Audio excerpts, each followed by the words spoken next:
In the tunnel I noticed I had a choice of 3. While I thought it very kind of them to offer me this, I do wonder if they realised what a dilemma they were sending to face me. The trouble was, if I looked at your reflection in the left window, I missed the actual image of you and your reflection in the right, and if I looked at the right I had the same problem but the other way around. At first I thought I should probably settle on one of the mirrors as they were soon to disappear, but that idea quickly wilted and my attention was drawn back to the centre, occasionally checking on either side. I must say I did question the authenticity of your nap a few minutes before. As the train left Loughborough I suspected it could have been a device to avoid conversation.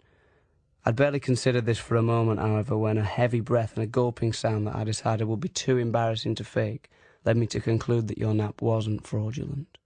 I found it difficult to concentrate on anything else as you slumped beneath your coat.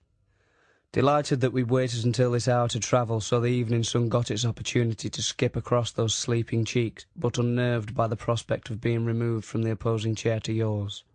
I knew it was reserved, but hoped that whoever had reserved it had fallen over. It looked as if today I'd be safe. The train wasn't too busy, but I did take a moment to recall the time when I was less fortunate. I remembered it with a chilling vividity. We were on the way to Brighton. I knew it was going to be his seat as soon as I saw him on the platform, unzipping, checking, zipping and rechecking things. Something about his face suggested that he had for years had a moustache and had not long since removed it. He wasn't going to think twice about disposing of me, especially considering then he'd get the chance to sit with you. Though his hiking boot march through the carriage was rather revolting, it wasn't this that made my hands tense up into sour claws of nausea. It was the way he said it. "You're in my seat." No excuse me, no polite uncertainty, just the rigid, hideous fact. The thud with which it landed expelled all my preparation. Before I remembered my plans to pretend to be asleep, deaf, French, or only sat there because someone was in my seat, I was walking to find another vacancy. I ended up dwelling unhappily beside a girl with a boy's bum.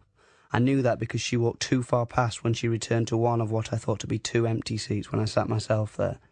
I fidgeted until our reunion on the platform where you brutally informed me. That man was really rather pleasant, actually.